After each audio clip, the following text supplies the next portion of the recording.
There is no end to the adventures that we can have if only we seek them with our eyes open.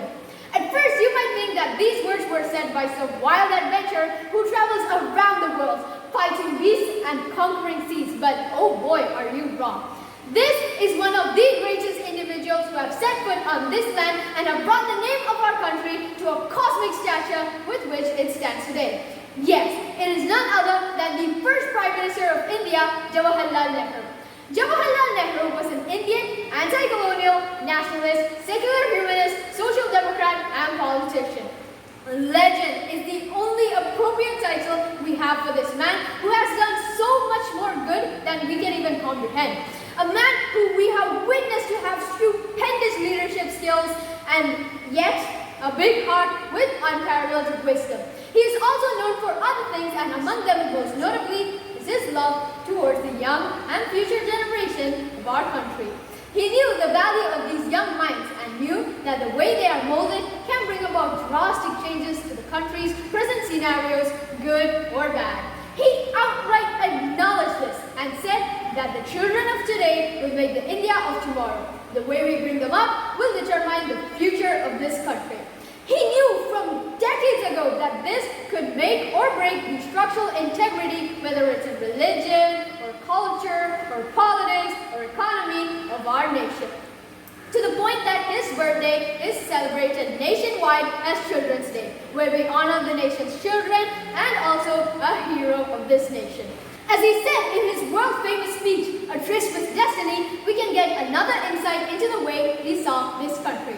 We all are aware of the fact that there was a lot of hard work, lots of blood, sweat, and tears that were shed, and even life sacrifices given to attain independence. He saw India as a suppressed soul during these times, a soul which was longing to be free, to express itself in a way that would put the witness in a trance. He knew about the tremendous strength of our country. He saw its potential and knew that it wasn't before long that India would break from its shackles. He could already see India as it is today. That was in fact the main point that he had conveyed in his speech. He had also been, as the people call him, an apostle of nonviolence, just like the greatest man of his generation, Mahatma Gandhi. He had even followed in his footsteps and had his goals set as per the father of the nations. In his speech, he reiterates this fact by saying the ambition of the greatest man of our generation has been to wipe every tear from every eye. And he proceeds to say that we are far from reaching this goal and by extension, the apex level of India.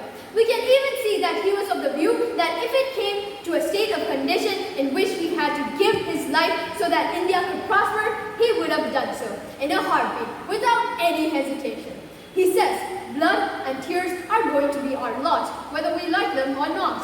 Our blood and tears will flow. Maybe the parched soil of India needs them so that the fine flower of freedom may grow again. He was of a view that could see beyond into our destiny than what any other ordinary citizen could see. He simultaneously looked at the past, the present, and the future of this country. Even when the British separated India and Pakistan, Nehru still had visions that this beautiful country would nurture as quickly as the flowing water of the river Narmada. It will become one of the greatest countries ever. Nehru even had intentions of bringing everyone back together, and which eventually gave rise to the term that is used for Indians today. Yes, that term is unity in diversity. Now, I'm sure a lot of you know what this means. I mean, it literally means unity or togetherness in diversity.